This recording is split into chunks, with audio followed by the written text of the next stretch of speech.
Time for another episode of Nick's Nerd Network. We're going to talk about what are the basic tools you need to get started cosplaying without spending a ton of money. Alright, let's get started.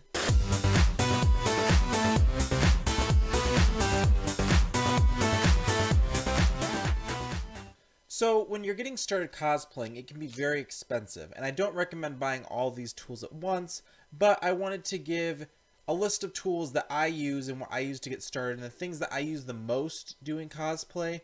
That way you're not spending tons of money on tools that you don't need, you could later buy once you've developed a better skill set, and really focus on what you need for the basics to make it as easy as possible and for you to really get the hang of it. And you might decide as you're working with these different tools that you might want to invest more money in better versions of these tools, or you might see other tools online or other cosplayers using tools that you want to invest in depending on kind of what your specialty is.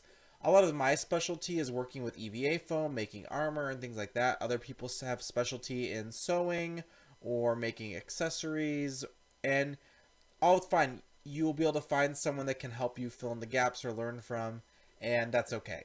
So let's get started with our very first category. Now, the next category we're going to talk about are tools that you need for working with EVA foam. As I've talked with in previous videos, EVA foam is the giant puzzle piece foam mats that they have on gym floors typically. They're very inexpensive, and a lot of people use these in order to make armor that's lightweight and easy to work with, bend and carve and cut into. So, the very first thing is the EVA foam. Like I said, it's inexpensive. Places I recommend buying your EVA foam, it's pretty cheap. If you go to Costco, you can get large amounts of EVA foam cheap there. You can also get EVA foam on Amazon. I actually ordered, I believe it was like 150 pieces of EVA foam. It's usually around $2 to $3 per square of EVA foam if you like average it out. But just make sure you're not spending too much money for it. Make sure it's foam, not rubber. Now, in the same foam category, I like to get some different thickness levels of foam. So if you go onto Amazon or other stores or any craft store, you can buy thinner, different varieties of foam that you can use to layer over top of your EVA foam to give it really cool details. If you look in the picture over here, you can see my brand new cosplay, my Cedra costume for Pokemon, and I used the thick EVA foam to make the base of the structure, but then I used different layers of thinner foam to give it texture and depth. I typically have at my disposals foam that's 2 millimeters of thickness and 6 millimeters of thickness, just to give myself a little bit of variety. You don't need a ton. You just need a little bit of variety, so when you really want that thin, nice layer of details. Another thing that you would need to work with EVA foam, and one of the most important tools, is a heat gun. Now, a heat gun, it is a little bit of an investment. You can usually get one for about 20 bucks. I've only ever looked online for one. And I can put in the link in the description a lot of these tools, heat gun included, that I bought. The heat gun is basically a really powerful hair dryer that you use to heat up different layers of foam, and then you can bend it and shape it. It's almost like blacksmithing, where you're heating up the metal and bending and shaping it, except for using it with foam. So you're typically going to want to heat it up on both sides. Make sure you stay a little bit away from it. You don't want to put all the way up against the foam, otherwise it's going to melt it.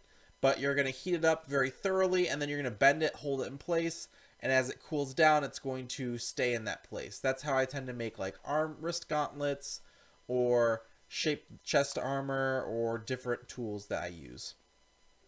Other things you need are a utility knife. You want to get a sharp utility knife or a box cutter, and those are going to help you with the foam. I always recommend putting something underneath the foam when you're cutting, because you don't want to cut into the surface that you're working with. I actually have like scrap foam that I use as the base layer, and then I put the foam that I'm cutting on top of that. That way it gives me a little bit of give, and I know I'm cutting all the way through. Sandpaper is important when working with EVA foam, because when you're cutting it, you can get some jagged edges, and you're going to want to smooth that out. So let's talk about adhesives and glue. So one of the most basic staples that you need in your cosplay arsenal is a hot glue gun. And I recommend when you're using a hot glue gun to use the thicker glue sticks and find glue sticks that are longer. I don't necessarily recommend going to a store to buy your glue sticks, because you're paying for like 10 or 20 smaller glue sticks that you're going to go through pretty quick.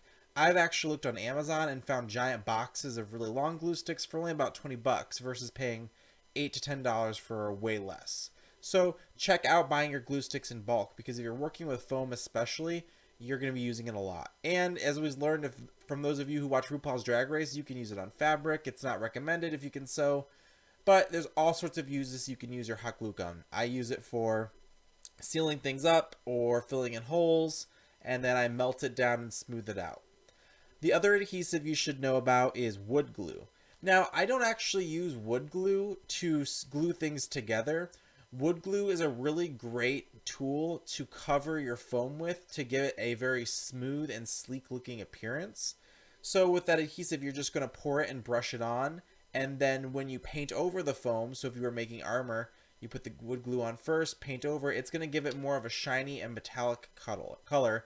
And I'll show you some examples later on in some videos when we're working with EVA foam. Another type of adhesive that you should know about is Barge's all-purpose cement. It is a little bit more expensive. I believe a can of it cost me about $30, but a little bit goes a long way. I tend to put it into a small squeeze bottle and apply it to two surfaces of two different pieces of foam and let it dry just a little bit before you make them make contact. Make sure you're putting it on both sides, and that foam's going to stick together for a long time. It's going to be able to take a lot of bending and a lot of pressure and stay together. The foam will most likely rip before that barge glue, that all-purpose cement, breaks apart. So I highly recommend it, especially if you're going to be sealing pieces together that you're going to be using as armor or moving around in and shifting around, because other types of glue, like hot glue, aren't going to hold up as well. They don't stick quite as well. Now, a tricky part with making armor or different tools with EVA foam is how to get it attached to your body. And for that, I recommend using straps. You can buy nylon webbing straps. That strap is, if you want to picture, it's the black straps you typically see on life jackets where it's very tightly woven. It's very strong. This fabric or this woven strap, it's also really compatible with using hot glue to attach it to things. I will usually put a dab of hot glue on it to attach it to the foam, and then I squeeze a ton of glue over top of the strap where it's connected to the foam to cover it to give it more support. It's not necessarily the best way to adhere for your foam, but it's a cheap, cost-effective way. That's why I'm saying you want to buy lots of hot glue sticks, because just one strap could take a glue stick and a half to cover the whole thing. Now, also working with straps, you might want to add some Velcro so you can easily take it on and off. If you're using Velcro, typically they come in like an adhesive form. You don't want to put just the adhesive attached to your foam because it's not going to hold up very well. What I recommend doing, and I learned from other cosplayers, is to sew or staple together the webbing to the Velcro, and then that will give it a base. The webbing is the base that can be hot glued down, and then you can use that to attach it more easily. So make sure you get both kinds of Velcro, both opposite ends, so they can stick together. Another thing you'd want is elastic straps. So if your armor needs a little bit of stretch to it, so if you go up or shrink in size, then you're going to have a little bit of give. So, or you can use the elastic straps to expand while you're getting it on, and then it will tighten back up when you're wearing it. So elastic straps, it's the same as with the Velcro. You don't want to hot glue the elastic directly to your foam because the hot glue will melt the elastic because there's little bits of rubber in it to give it that stretchy quality.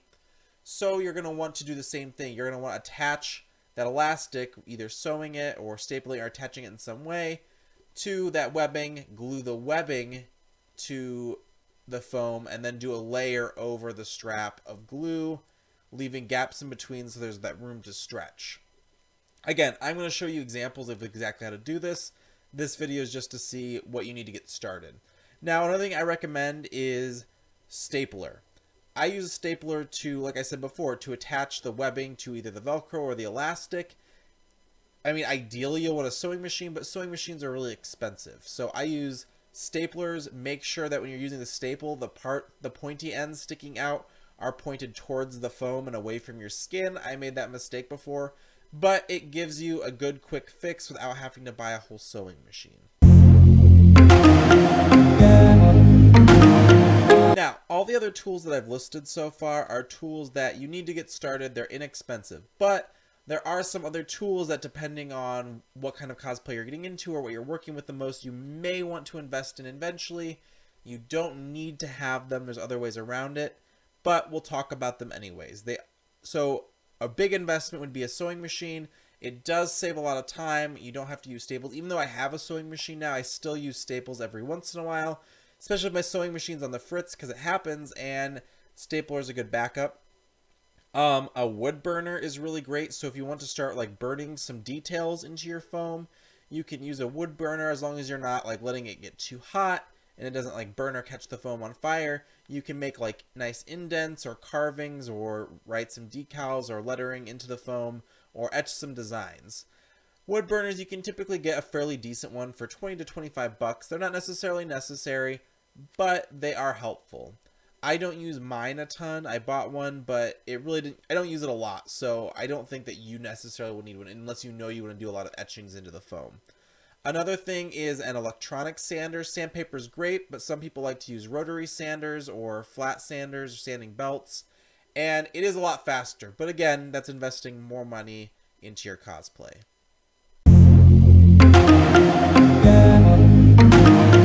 Alright everybody, I hope this video was helpful. I want to make sure you guys know what tools to buy without spending too much money, and I don't want you to make the same mistakes I did and invest in equipment that you don't necessarily need or use very often. So I'm going to leave links to some of the tools or some of the supplies that I buy on Amazon down in the description, so feel free to check it out, and please like and subscribe if you liked today's episode. Thanks, this is Nick signing out. Bye. If you like this episode of Nick's Nerd Network, please like and subscribe. If you have different opinions or would like to share some of your ideas, please share these in the comment section below. Please keep it constructive and friendly. Thanks so much for watching, and have a wonderful day.